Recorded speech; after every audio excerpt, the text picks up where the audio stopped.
What's going on, guys, and welcome back to the channel. For today's start question, I wanted to ask you what the best aero coaster you've ridden is. For me, it's a pretty easy answer, X2, a lot of you know that.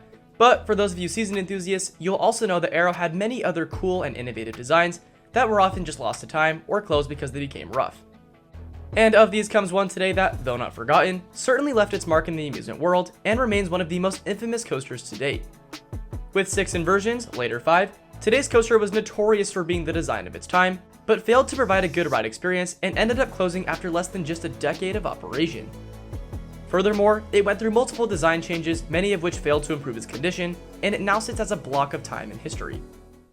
Not to mention too, I did just visit its park, and I was very curious to learn about this coaster that used to exist there. So without further ado, this is the story of Busch Williamsburg's Drachen Fire.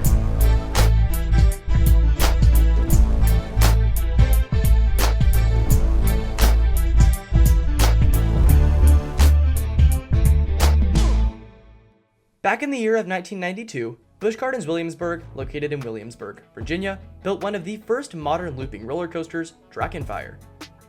Manufactured by Aerodynamics, the ride was intended to be a brand new, awe-striking addition to an amusement area that had previously enjoyed great success with aero roller coasters, such as 1978's Loch Ness Monster, which featured the only interlocking vertical loops still in existence, as well as Big Bad Wolf, a now defunct but fondly remembered suspended coaster running from 1984 to 2009. That said, Drachen Fire was an ambitious project that was meant to be the park's signature attraction. At 150 feet tall, it had a plethora of unusual elements, including a staggering 6 inversions along with an airtime hill right after the first drop. Beyond that, it was just unique in its own right. In a few areas, the ride differed in style from earlier aero works. This included the absence of a vertical loop and the company's first attempts at an inverted initial drop, a cobra roll, a cutback, and a diving corkscrew loop. This was mostly due to the fact that Bolliger and Mabillard, a competing manufacturer, developed the ride instead of Aero and did not think they would be able to build it because they were also developing Kumba, another large-scale roller coaster for Busch Gardens Tampa of Florida. So the design was put on Aero. According to BGW fans, early talks took place between B&M and Busch. The talks included concepts of the coasters to be built.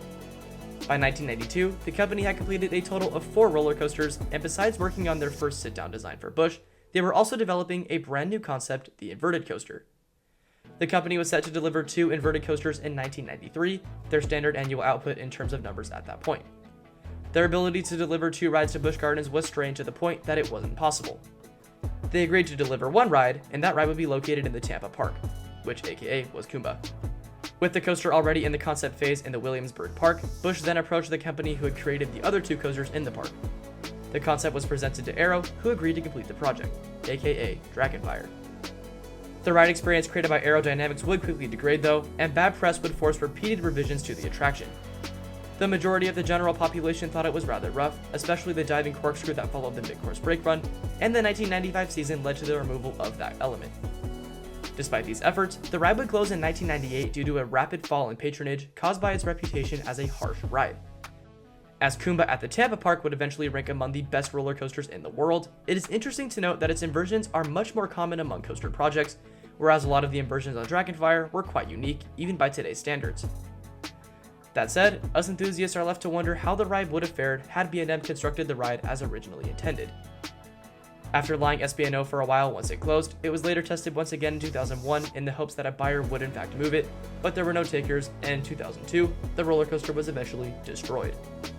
So all that said, Drachen Fire certainly has a super interesting and awesome history behind it, despite its apparent bad ride experience, but I never got to experience it for myself, so I can't personally say. I do know a lot of you did though, so if you were one of the lucky few, I'd love to hear about your experiences down below. As always, it's been a major pleasure creating new content for all of you, and if you are able to do so, please consider liking and subscribing to our channel. It does really help a lot in order to keep pushing out content.